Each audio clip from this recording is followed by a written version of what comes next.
Hey guys, so in this video, I want to give you my top 5 tips for investing throughout multiple different industries, multiple different asset classes. My top 5 tips that I've learned along the way for 10 plus years of investing.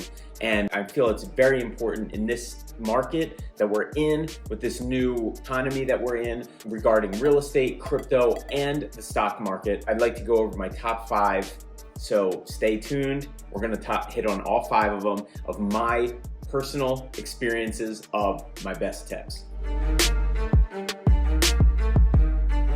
All right guys, so welcome back to the channel. If you guys don't know me yet, my name's Kyle Claus. I'm a professional actor, real estate investor, real estate business owner, broker. I have multiple offices and we have many agents at these offices. I'm also a very involved investor amongst different markets, and I wanted to go over my top 5 tips today. So before we get into it, if you take a quick look below, hit the like button. It helps with the YouTube algorithm. I appreciate it very much. I'm not doing this for anything other than just your added benefit, to help out and try to give back of what I've learned and the knowledge I've learned and the mistakes I've learned along the way, to try to help you avoid those pitfalls. So let's get right into it. All right, so my number 1 tip in investing, no matter what you're looking to invest in, is diversification.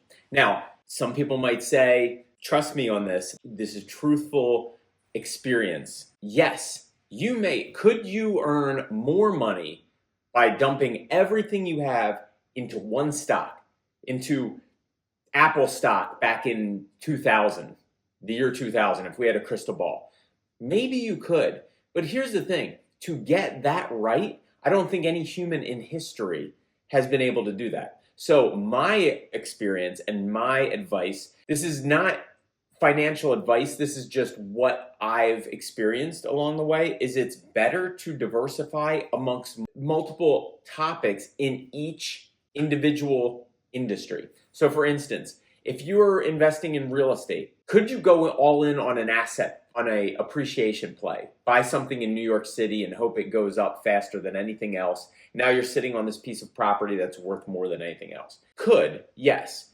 But my suggestion is, if you're getting into real estate, to diversify within real estate itself.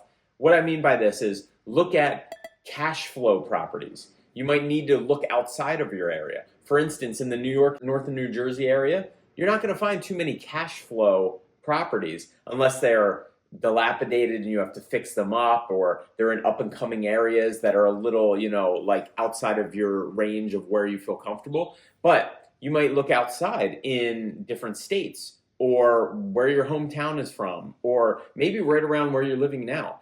There are certain areas where the cash flow equation is so much greater. So number 1 is, look for different opportunities in real estate. You might want to diversify, allocate a portion of in cash flow properties. What I mean by this is, maybe you find a property that's worth $300,000, that's a multifamily, that you can buy, and your mortgage is $2,000 per month, but the rent return is going to be $3,500. That's a cash flow property. You're making $1,500 on top of your mortgage each month. Another allocation is, maybe I want to break even monthly, but I'm going to get this in the most desirable area that I think is going to, maybe there's a train, something that in your knowledge base, that maybe this is an area that looks like it's, there's a Netflix industry that's going on. There's an Amazon building that's going to, warehouse that's going to be built there. I remember when Amazon was coming into Long Island City in New York, prices skyrocketed overnight. So being able to, identify those kind of properties. For instance, I know a town in Pennsylvania that there may be a train coming in that's going to go to the nearest metropolitan major city. That might be a good opportunity to get in right there, if you find a good investment, to get in for an appreciation play. The next thing you might be able to do is like a syndication, where you're coming in with a whole group of people. You're not even worrying about tenants having to lease them out to something. You're not worrying about any of that. You're just basically coming in with somebody who's going to manage a property, either in your state, where you can go visit it, or in a Texas or, some other property. They're all over the place, and you can go in with them, put a capital allocation in, and they're doing everything. Now your returns might not be as great, but it's another thing where you can just literally sit back, don't do anything, and you're just collecting checks every month or every couple months. The diversifying, now, if you're talking about stocks, diversifying in stocks, maybe you're making a Tesla play where you're like, all right, this thing is going to double, triple. MicroStrategy, where you're thinking, okay, MicroStrategy is a company that's making that. Like, this is one of the examples that I had. MicroStrategy is a company that's producing cash, but they're also holding Bitcoin on their balance sheet. I think, without listening to talking heads, that's going to be a good appreciation. Now, I might think that thing is going to 10x, but I'm also going to diversify in dividend plays. I'm also going to play safer plays, which are like maybe the Apples, where now they're a $2+ trillion market cap. They're going to grow year over year, but it may not be as big as a emerging company that's going to, double, triple, 10x. So that's diversifying within diversification. Even in crypto, you're talking about, my biggest thing is I'm the biggest believer in Bitcoin, but maybe that's 80% of your portfolio. The other, just in case, 10% is Ethereum. Maybe the other 5% after that is Solana. Maybe you have 5 other percent into meme coins and whatever have you, that it might 100x. So that's what I mean by diversification is very important in each industry. So my number 2 tip in investing is don't get left holding the bag. If you are investing in something, I'll give you an example. I first got introduced to stock investing, and I thought, on my own self, that pot stocks at the time, because pot was becoming legal in Canada, and there was talks about it being legalized in the United States, and this is an emerging industry, just like, when Prohibition had alcohol, and that was, so I had a good thought process with that. And upon buying those, they 10x'd. And it's easy to think that euphoria is going to keep going on, that this might turn into a 20x, 100x return. Well, my best experience with that is don't get left holding the bag. I knew deep down inside these pot companies were probably a sham. A lot of them were, and now you get looked at, looking at what else is out there that's a smaller company that's going to 100x. Could be a sham. The point is that no one's going to ever blame you for selling at the very top. Or if you don't think it's the very top, here's my best advice. Don't get left holding the whole bag. So for instance, I'll give you an example. MicroStrategy. I had that example about where I thought, okay, they're holding it on the balance sheet, by about 10,000 worth, and now it's 10x to 100,000. Well, do I think it might go up? Has anything changed in that game plan? Is Bitcoin going to still go up? Are they still a good company that's income producing? Yes, they are. But they are also subject to the stock market as a whole. If any geopolitical things happen, something like that. So now, instead of selling your whole entire thing, and now if that doubles, you're left stressing out and being very annoyed at your decision. You cannot be left holding the bag just by going, okay, I'm going to sell a portion of this because it's rising, rising, rising. Nothing goes up in a straight line forever. That's my advice. So it's no problem taking a portion of profits and sitting back and then letting the rest ride with essentially house money. And then if it keeps going up, decide logically when you might want to take a little bit more, and so on and so on. Number 3rd piece of advice after that is to take emotions out of it. So exactly in my example of the MicroStrategy, where it keeps going up, or in the pot stocks, it's not going to go up in a straight line forever. Nothing does. Something happens. It might not be even that company. It might be the market as a whole, the industry as a whole, something else, political, war or something like that, God forbid. But the point being is this: take emotions out of it. Set something rationally in your mind that, okay, if this goes up to, from 20 to 100 per share, I'm going to take a quarter of it off. Now you've easily made your money back and you're letting the rest ride.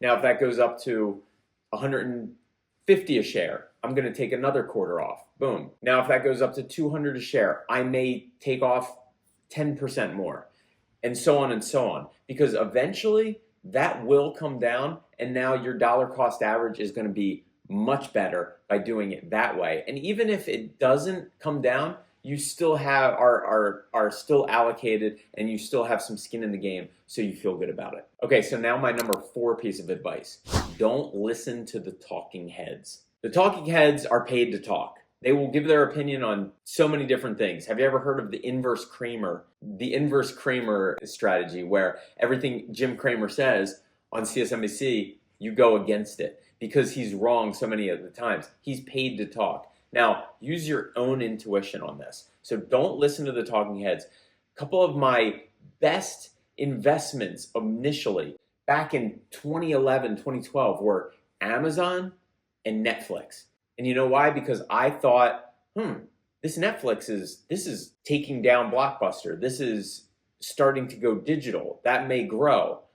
For Amazon, I mean, they were talking about drones delivering packages. I just thought that was very innovative. It didn't really happen yet, or it might have. But regardless, they grew, and they were an innovative company. So having something like that, use your own intuition.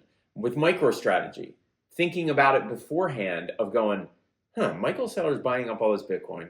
They're still a good company.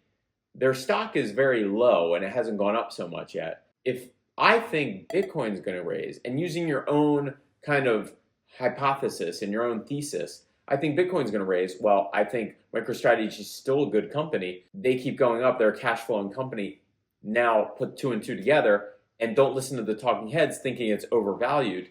Now you're making good intuitional decisions for yourself. And a lot of times I found that those are way more right, and I've gotten those way more right than listening to talking heads and thinking I'm missing out on something else. Okay, so my 5th and final biggest piece of advice and tip when investing is don't sell. All right, so it's not a one blanket piece of advice, but my best example of something personally, instead of I'm not giving financial advice here on what you should do with your own stuff. I'm just saying from experience, the best things were things that I never sold. So getting into the whole nitty gritty of, okay, this went up a lot, I'm going to sell everything. Yeah, maybe you picked it right at one point, but then you might not pick it right the next time, and you're going to get so much in your head. So my best piece of advice is from my own experience was to not sell. And that means, like I said before, if something goes up a whole ton, you can take a little piece off, that you're not going to be annoyed at yourself if that keeps going up forever.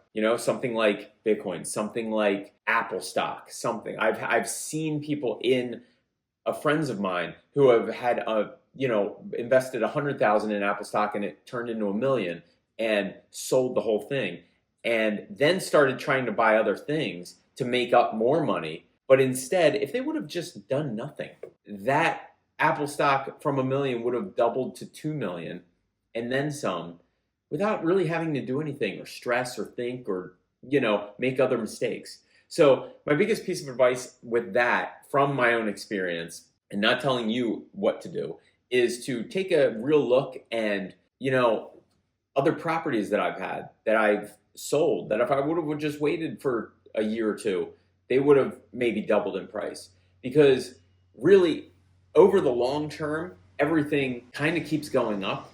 And if it's a good asset, if it's real estate, if it's a good crypto, not a bad crypto, if it's something you believe in, a golden opportunity for the long term, a great stock, a great company, more than likely, it's going to have dips, ups and downs, but it's going to keep going up in the long run. Okay, guys, so that is my top 5 tips from my own experience. Not letting you know what to do with your own thing. That's for you to decide. But my best piece of advice with everything is to stay informed, stay focused, stay learning. and just learn and focus more on these kind of things when you're looking at your own investments, and just stay with it and don't lose track of what the main target is. Life is long and you have years of investing to do, so it's always best when you're in it for the longer term. So guys, thank you so much. Again, this is just a video to try to help out things that I've learned along the way, and take it for what you will, and apply it where you think it might be most beneficial. Guys, thank you so much for tuning in. Please hit the like button if you haven't already. That's the only thing I really ask out of this video. I'm doing this basically just for my own, to help out. And subscribe if you have not done so already. Hit the notification bell so you get notifications every time I post a new video. And guys, thank you so much for tuning in. Until next time, peace.